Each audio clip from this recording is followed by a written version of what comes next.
Hi, I'm Jack Baruzzini, and you're listening to The Secrets of Stargate, where we talk about the hidden meanings and deeper layers found in the Stargate movies, TV series, and more. And joining me today are Father Cory Sticha. Hi, Father. Howdy, Jack. And Lisa Jones. Hi, Lisa. Hey, Jack. And Victor Lambs. Hey, Victor. Hi, Jack. Today we are discussing the 10th episode of Season 5, 2001, or as Victor just titled it before the show, 2001 Gate Oddity, which I like that. Should go with that. SG1 negotiates with the Ashin, a seemingly benevolent and advanced alien race, for their technology and membership into their confederation. Jack becomes suspicious of the Ashin when they suggest military action to curb Earth's unsustainable population growth, and Daniel and Teal'c uncover buried technology and information revealing the Ashin's dark history of sterilizing populations to control their growth. Despite their suspicions, Senator Kinsey convinces the president to continue with negotiations. SG1 works together to stop the Ashin from unleashing a deadly bioplague on the Earth, which would wipe out most of humanity and make them sterile, and seals the gate, also making Senator Kinsey very, very upset. What are your thoughts on this episode, Father? Oh, I like this one. I mean, this is, it's interesting that this is kind of the finishing out of the 2010 episode. This is, where they had this message, they knew don't go to this planet, but they didn't know why. And then all of a sudden now it's like, oh, this is why not. Because the people there are evil and they want to wipe us out. So it's a good episode because you see the different layers of what's going on. You got SG1 helping with the negotiations, finding out what's happening on the planet. You've got Hammond and Walter figuring out, which planet did they come from? And oh, by the way, it's the Forbidden Planet. How do we handle this? So, and then of course you get the little bit of politics, which frankly I could have done without Kinsey. And he was he almost seemed like an afterthought in this. Mm-hmm. He was just kind of thrown into, we don't have enough time of the storyline. We need to have just a little bit more drama to fill in 5 minutes or something like that. Yeah, because he didn't really have any effect beyond that, the taxi ride scene with, or the limousine ride scene with Jack. Mm-hmm. Yep. Yeah, just a chance to have him look like frustrated and angry at SG1 at the end. Yeah. Maybe it's Make it because clear that he was going to be the next president. O'Neill! And he was the one who gave the fireside chat, remember, in 2010. That's so maybe right, it was they were trying to include all of the original people that's from right. that episode. What about you, Lisa? I love this episode. I think I had a grin the whole time. And I had forgotten about the whole Kinsey thing. So I was like, why is Jack going to DC? But I love it because they bring back another storyline, which is always kind of fun. And you think about it in this episode, the audience, we know what's wrong. We know what could happen. But the characters don't know. So it was kind of fun. It's like a tension because we're watching them not know and be like, this is amazing. We fulfilled our mission and all this stuff. And you're like, no, don't do it. Mm-hmm. So it was kind of a role reversal. And for that instance, I liked it. I like that everybody has something to do for a change. And as far as Carter boyfriends go, I liked Ambassador Joe this time around. I don't like him in 2010 at all. I liked him. And I don't know. I was kind of sad at the end. So Not for everybody else. They didn't seem too broken up about him. Like being left behind and possibly being tortured and experimented on or whatever the Ashen does to their prisoners. Yeah. I was a little sad to see him go so quickly. Yeah. I did like the big, at the very beginning when they're revealing this race that they've met and there's the zoom in on Sam's face and she's all beaming. They're called the Ashen. Yeah. Yeah, it was, I like that they take something that we all know about and then just follow that through with characters don't know, but they do it in a way where it isn't really predictable, which I liked. Mm-hmm. So that was fun to see. What about you, Victor? Yeah, I like, just to echo everybody else, I like this episode quite a bit, written by Brad Wright and directed by Peter DeLuise. So what's not to like? We get some humor. We get some good interactions between first Jack and Teal'c, then Daniel and Teal'c. We get some cool locations like the like the underground, abandoned city, which is kind of cool. And like the old newspapers thing is very cool. And Daniel is very smart and on top of things in this episode. And I always like that. And we get, I think, one of my favorite characters in all of Stargate, which is the farmer Keel, who just wants the iron root out of his field. Yeah. And offers everybody Sweetwater for it. So I could, if they ever do reboot the show, I think Stargate Keel would be a good, just seeing the galaxy through his eyes would be something I'd sign up for. That would be fun. Yeah. You could just walk around and say, there's a gallon of my finest Sweetwater in it for you. Yeah. Isn't Sweetwater, is that a brand of beer? Or am I thinking of the music store? There's a Sweetwater. I think it's Atlanta. Yeah, okay. there's cafes called Sweetwater and stuff. I don't know if it's another word for moonshine or if he just means lemonade or something. In this case, It's water and Splenda. Yeah. yeah. Yuck. But yeah, and we get like probably the least impressive spaceship in all of, which is Not even a basically spaceship. the flying tractor. Yeah, so Harvester. It's a flying We're gonna- John Deere. yeah, we're having our top secret negotiations on the tractor, which is fun. Our friend Matthew was on Secrets of Technology with Victor Yeah. and I talking about farming would like it. Yeah. Yeah, there's some of that farming operation I was a little unsure about how that like how it actually worked, but Yeah, because you got the like 18th century level technology of the people on the planet actually farming, but then they have these big ships, which I guess do they harvest it or what do they do? I don't know. I thought it was cool. Yeah. So, Yeah. Yeah, it's They a did. harvester because you Mhm. see it And then- the first time we see it, it drops whatever All the it's grain, harvested yeah. through the Stargate, which that was Until- cool too, where the Stargate would lift Yeah. up and then fold down so that it could Super just cool. shoot straight down through the Stargate. That was kind of a cool idea. yeah. I like that. Mm-hmm. I thought it was funny though that so obviously they can move the Stargate because they put it on that little pivoting like Mhm. arm. Mm-hmm. Why is it just like randomly in the middle of a field? Like there's no facilities around it at all. Like Why is anything I in the know middle of why. a field? Yeah. Like their little Yeah. transporter, their little transporter pad is just like by itself That's in the true, middle yeah. of a field. Yeah.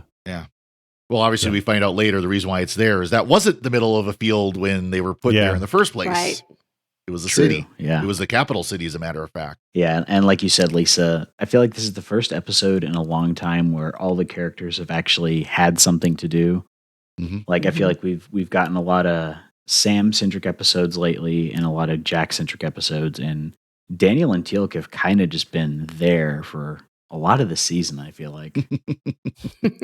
Well, Teal'c doesn't even do too much. He has a couple good lines, but he's there to like basically warn Daniel Jackson that the city could fall on him. Right. You know, yeah. It's not like he's blasting anybody or tackling or, doing his That's true. normal Teal'c stuff. Yeah. It's also nice to see them actually like bringing in ambassadors and consulting with the government and all those normal Mhm. things that you would do when you Yeah. would make first contact with an alien race. You Whereas I mean not feel like a letting lot Jack of- take care of it?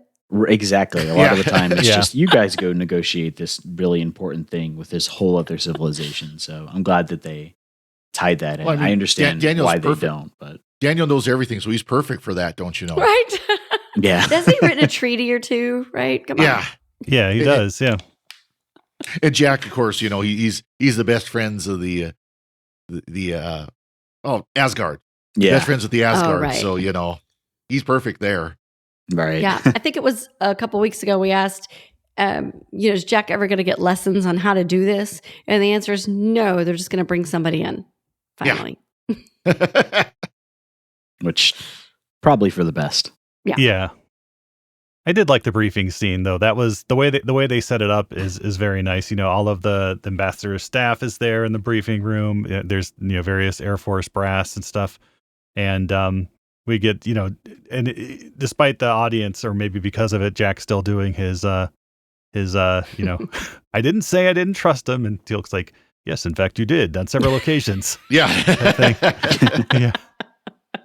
And then I just don't like that boring guy. Boring. I know his name. He's boring.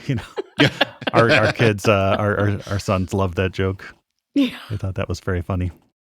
As soon as they said his name was Borin, I was waiting for him to make a pun on boring. I'm like, he's gonna do it. I just win. Yeah, what's the hang time on that one? Yeah. Right. Mhm.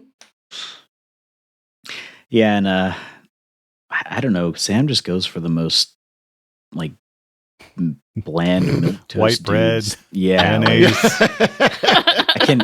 Sandwich. He No- didn't have anything particularly wrong with him. He didn't. He's- He was just there, though. I mean, He's Yeah. educated, So- well spoken, good job, dresses nice if inappropriately. Doesn't watch her sleep. Yeah. Well, That's yeah. true. Yeah. He's not like touchy feely. I love you. Yeah. I'm gonna. Yeah. No. I And- mean, and- Doesn't he make shows he his can be- house sound like he her. shows he could be an action hero Yeah. at the end, and Yeah. Action facts. That's he true. saving her. Yeah. Yeah. He's not that bad. As I say, he's the best of the. She's not known for having good boyfriends, so Fair this was enough. pretty good. Yeah, I guess I'm a bit too hard on him. You haven't seen all of them yet.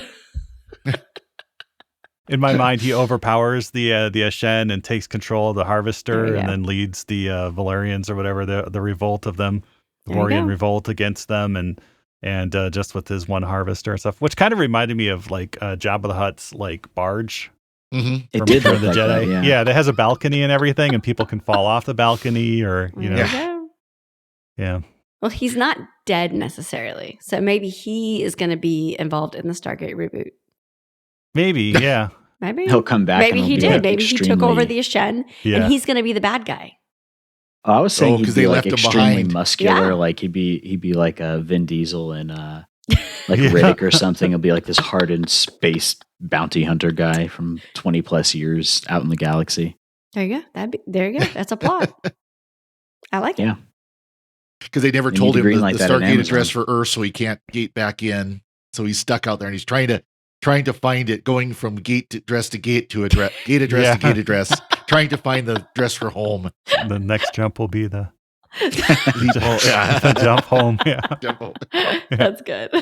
But yeah, no, it's so yeah, we only get 2 Ashen this time, so it was kind of like we get Borin, who is all business, all work, no play, and then we get Molam again, who we know from 2010, Mhm. Mhm. and so they're yeah.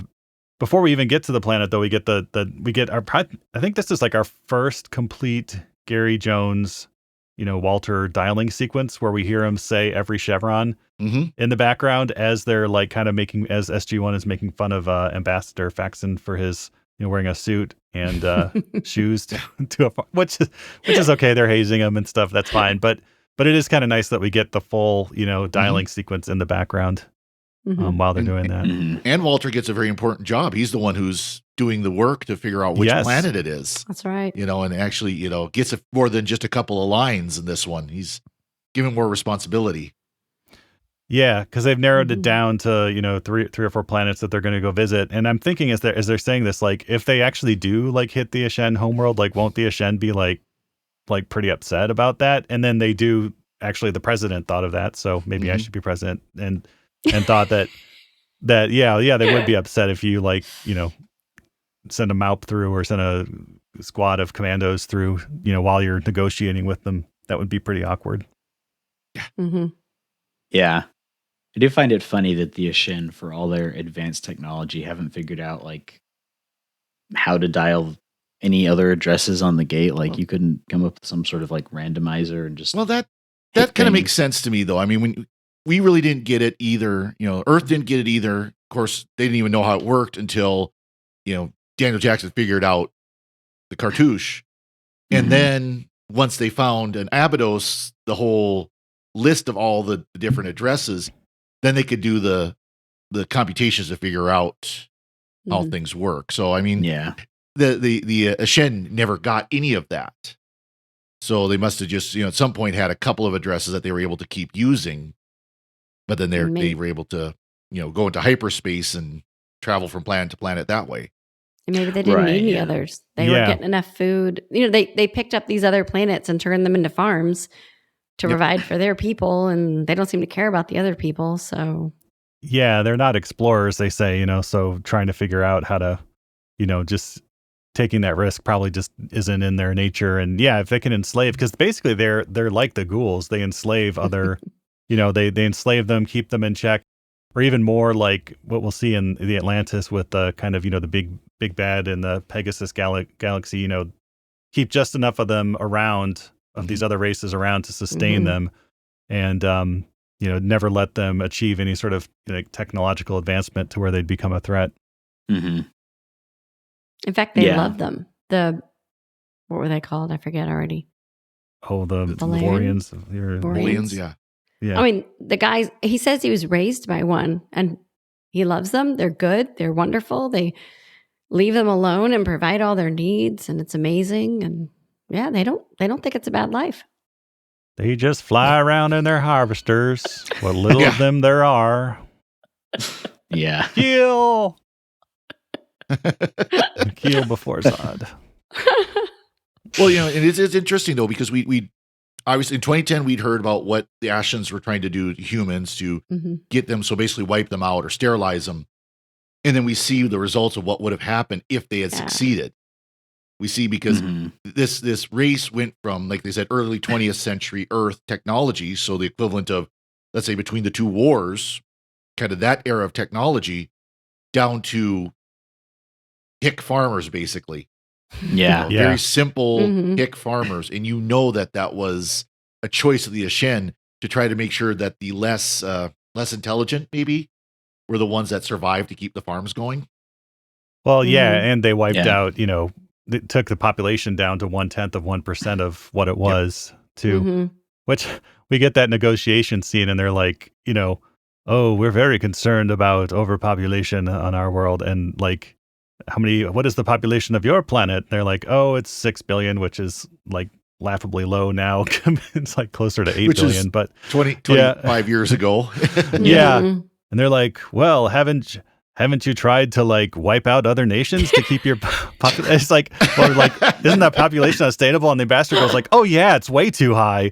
He doesn't say that exact words, but he's like, basically, gosh, Paxton, don't be a Nazi. And then they're like, well, haven't you like tried to wipe out other? It's like, no, we could never do that. We respect them too much. And there's like, and then the Ashen go like, good answer. Yeah, we totally do that too. Totally. Yeah. We're just testing you. Yeah. And how do the Ashen know how big Earth is?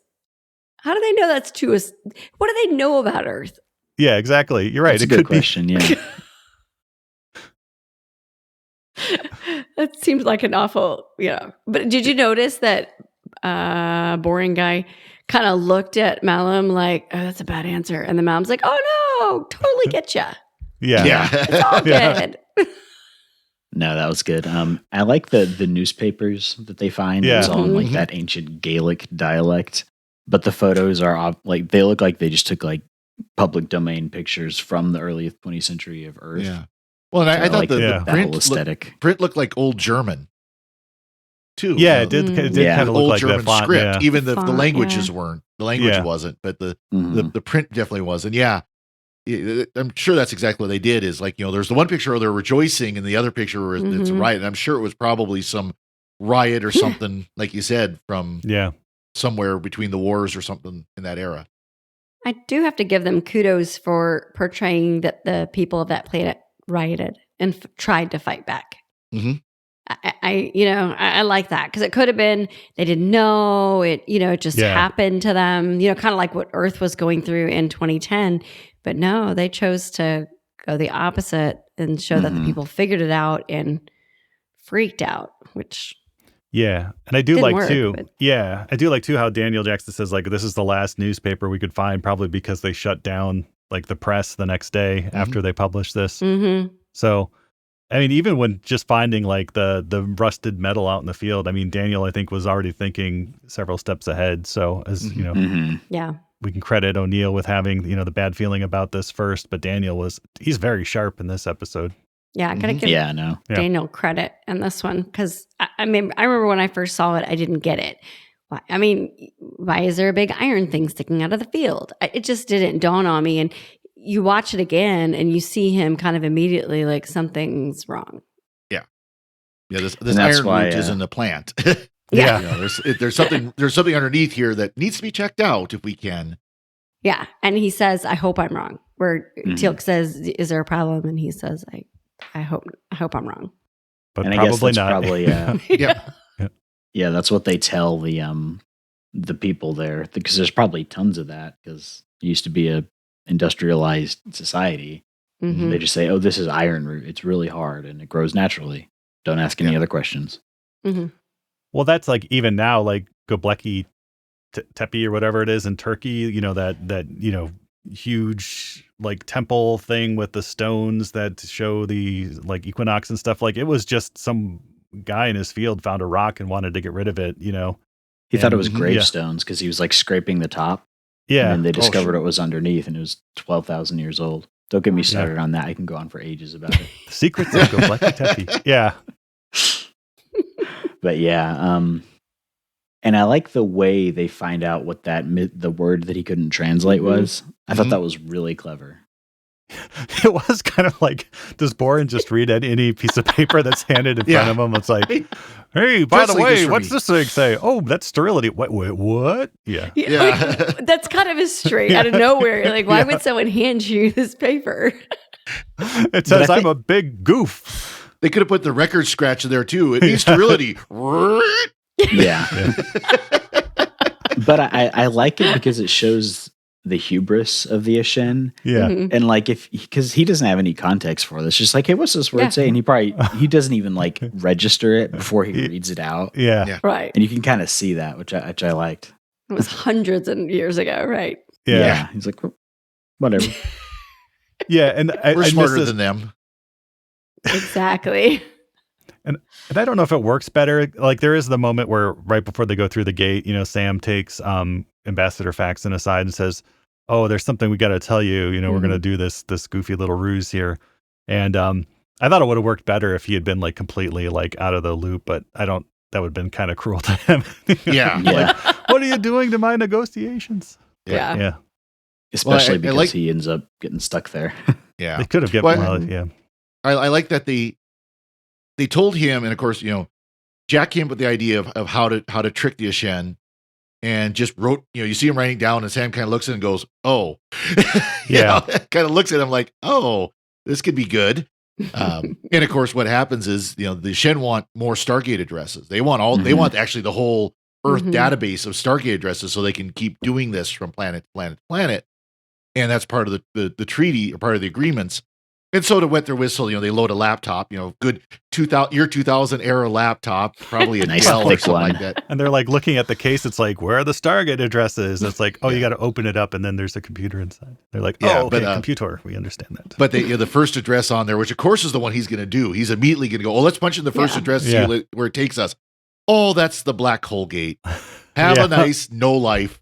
Which means they could still be there. That's true.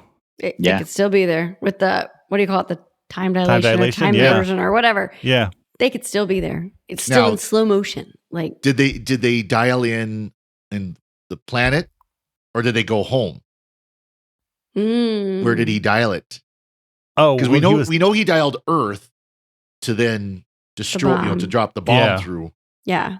or not the bomb, the Biological bioweapon, bioweapon, Mm-hmm. which failed, of course, because the iris was closed. Yeah, it was But- never going to get but- through the iris to begin with. So, I But mean, then the idea was, of course, that they would open the iris to oh, let okay. SG1 through, but that Mhm. didn't happen. I guess they did. They let Sam through, and then she got shut right away. But then did he turn around and immediately dial the black hole gate, which means he basically destroyed the The Volan, Volians. Volians Yeah. as well, And not the Ashen. but Well- but him and his buddy. Here's a question. Why did they want all the gate addresses? Because the only reason they would really need a lot more planets to farm would be that their population was growing and it was unsustainable by the amount of planets they had farming for them. It could be. So, does that mean their own planet, they allow their population to? They basically didn't give the vaccine to their own planet? I mean, they're the Ubermensch. They can do what they want. Yeah. I think they view other races and stuff kind of like, the Sims. And so they just having more planets would be just like having like a new save file on your Sims game or Oh. something, right? Like when you get sick of one, you can flip over the other one and start playing that planet instead. Well, and they stayed on this that they don't have an iris. So if the Goa'uld got their address and came through, would they be able to defend themselves against them? So instead, now they can go and any of these enemies that will show up, they can destroy them. Use their superior technology to destroy them before they have a chance. Yeah. Okay, if the humans with no technology can do an iris, I'm pretty sure that someone who can create bioweapons and harvesters and vaccines and all kinds of stuff I'm pretty sure they could weld something. Especially now that they know about the iris. Yeah. Like even if they hadn't thought of it at first, I'm sure that's something they could reverse engineer pretty quickly. Mm-hmm.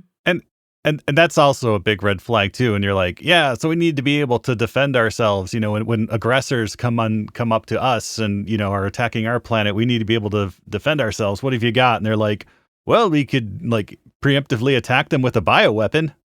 Yeah. And you're like, wait a minute. I think we have some laws against this sort of thing. On Earth, we have something called the Geneva Convention. Yeah. Or we better not tick you off because. Yeah, exactly. That's what he was trying to do. Yeah. That's what I don't understand about like the president and Senator Kinsey. Like, I mean, I know Kinsey is basically an antagonist, but even if there's a small chance that this advanced alien race you're negotiating with might wipe out your planet and enslave you, wouldn't even that like ring some bells for you? Like, no. Just baffling. But I mean, they are politicians. So. They're politicians. They're egocentric. They're arrogant. They're just like all these other races that we run into who just think they know everything's the best and power. They're the Tolans without the technology. Yeah. Pretty much. Yeah. I like that. Yeah, that's a good summary of that. Yeah. Yeah. I will say I really liked, going back to the ship thing, I really liked Carter and the ambassador, that first kind of interaction. And Jack tries to jump in and like, don't ask her how. And, he wants to go eat at the mess hall. And Carter doesn't have very good luck with the stuff. So I was like, yay, a little bit of kind of normalcy. And she's like, what? Oh, she was interested. She missed out on the whatever restaurant it was that he knew that was better than the mess hall. So in DC, yeah. I did think it was kind of cute. He's like, then they get to the gate room and he's like, well, how'd you figure that? It's like, well, there I go asking you how again. Yep, exactly. And the scene where he's dressed when he walks in and Jack gives him a hard time because of his suit and his shoes and stuff. That is one of my favorite scenes because all four of them. They all leaned back. Yeah, they did the staggered back. And then they all got to say something about it. You know, it was I just liked that moment. I thought it was really clever that they all got engaged. It wasn't just Jack being witty Jack, Daniel's like, oh no, you look great. No, it's good. Yeah. Other than his poor loafers getting ruined in the mud. Yeah. We needed like a comical cut to his loafers, and him yes. But we didn't actually get that. Or they should have issued him. Somebody should have run in with a set of issued boots, military issued boots for him to know how to lace switch him onto. up or something. Yeah. Tuck his dress pants into his boots. Feels like I got an extra pair of gum boots in the shed if you want them. Yeah. Keep them next to the sweetwater. Keep next to my sweetwater. So I guess another good thing about the fact they gave it to him on a early 2000s laptop is that they have maybe an hour to get it off before the battery dies. Yeah. And then they have to know how to decode a FAT32 file system, which they probably won't have a lot of luck with that. Yeah. I mean, they should have to be pretty dumb to actually dial any of those addresses at that point. Yeah. I love. One thing I love is the line where Jack and Sam and the ambassador are there with Mullen, and Jack's not saying anything, and Mullen says, "You seem pensive," and Jack says, "No, I was just thinking." That's my favorite too. Yeah. For those who don't know, pensive means thinking. Yeah. That's kind of a Laurel and Hardy type of line, though. Yeah, it really is. No, Ollie, I was just thinking. Yeah. I feel like you should get some red flags whenever the species you meet is wearing like dark gray, like fascist looking Yeah, I was gonna say jumpsuits. the high collar and Imperial theme starts playing. Like, Yeah, yeah. but then their harvesters look like a fun, like they look like the Magic School Bus. They look like this fun little like weird car thing. And it's a multi-tool. It's a harvester. It's a meeting room. It's a implement of death and destruction. It's all three. They're efficient. Yeah. And does every harvester have like a world-ending bioweapon on it, or just that one? yeah, they just keep that in the back just in Yeah. case. Yeah. That's the VIP model. Oh, I was supposed to release the grain, not the world-ending bioweapon.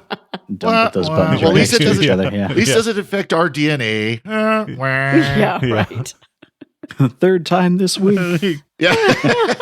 Boring. That's why they're looking for new planets, right Yeah, there. Yeah, exactly. Yeah.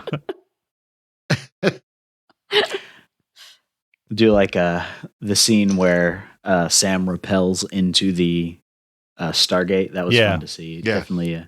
And I also like that they had her like fly out of it at full Yeah. speed. Because I was Mhm. thinking, Yeah. she's just going to roll out of it. But no, she Well, got it's- launched out of it. Yeah. Well, she's pretty lucky though, because she's lowering down. Of course, she has to stop before the whoosh, and it comes Mhm. about like that Yeah. far. You know? Yeah. Mhm. I think it might have gotten like the button of her pants or something. You know? Do you notice when she came flying out, and she's rolling and she's grabbing her shoulder? The rest of them don't look too concerned. Did they? I mean, Yeah, Kinsey is the only one Kind who's of more really like, shocked. Yeah, Yeah. kind of more shocked. Yeah. Of what the heck Yeah. just happened? it was just seemed like, she's hurt. Where's Joe? You weren't supposed to be back yet. All this kind of stuff, and they're all just like, yeah, oh no. Yeah. Well, and then there's the get her to the Infirmary. medical Yeah. sick bay, and then she's still just laying there with the technician monkeying with her shoulder. They don't even move her. yeah, yeah. We're not Meanwhile, supposed Jack to yelling, move. O'Neill with 2 L's. No, Oh no, Two L's. 2 L's. yeah, Oh, yeah, Yeah. 2 L's. Yeah, This is you're where he right. does the three Yeah. fingers, Yeah. 2 L's. Just I add a liked finger every time. Yeah. I liked that. That Yeah. was good. And so I assume that they are actually building up for Kinsey to become president. close. Oh. Yeah. Vice president. He's Yeah, gonna vice be president, yes. yeah, he's gonna be Yeah. higher office.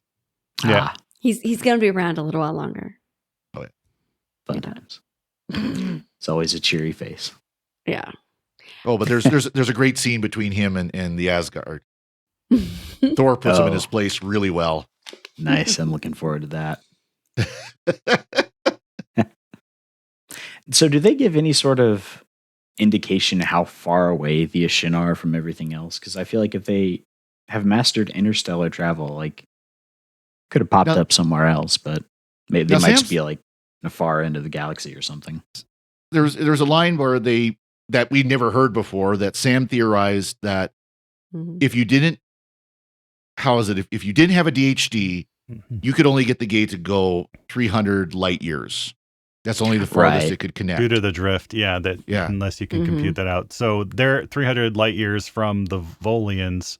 We don't know how far away the Volians are, but on that Yeah. one static 2-dimensional map that represents the galaxy, Yeah. I guess I never really understood how you have a 2-dimensional map that represents the galaxy and then like various circles, and whatever planet they need to talk about is conveniently in that upper corner Yeah. with the big red letters on it. Yeah. True. Yeah. I, Need a I three-dimensional think that model. was Yeah. that was their attempt of doing, like the really cool LCD Yep. displays that they can do now and stuff, Mhm. but they didn't have the technology or the money to do it properly, so they just did a static display that they put stickers on. Yeah. Yeah. We did get the wormhole back this time, though. Like Mhm. the travel, you got the Oh, video cool. of them Yeah. traveling Yeah. through the wormhole, at least I think twice, right? We definitely got it when Sam dropped into the gate. That Back. one definitely Mhm. had it. And when Joe and her went the first time, you got to when he stepped through. It was just like when the team stepped through in the first episode. Mhm. We got to see Got it. the same one. Yeah. Yeah. It was probably the exact same one. Yeah. I wonder if they ever just drop that in. If they're like, we're about 30 seconds short, let's just throw in the whole wormhole sequence and that'll even it out. Probably. Well, that's like I said with Kinsey. He seemed like such a needless add-on. I really wonder if like, okay, we got the story done and we're at 35 minutes. We need to be 40. Yeah. How do we do this? Kinsey. Yeah. And it's very clear that Kinsey doesn't understand how time travel works.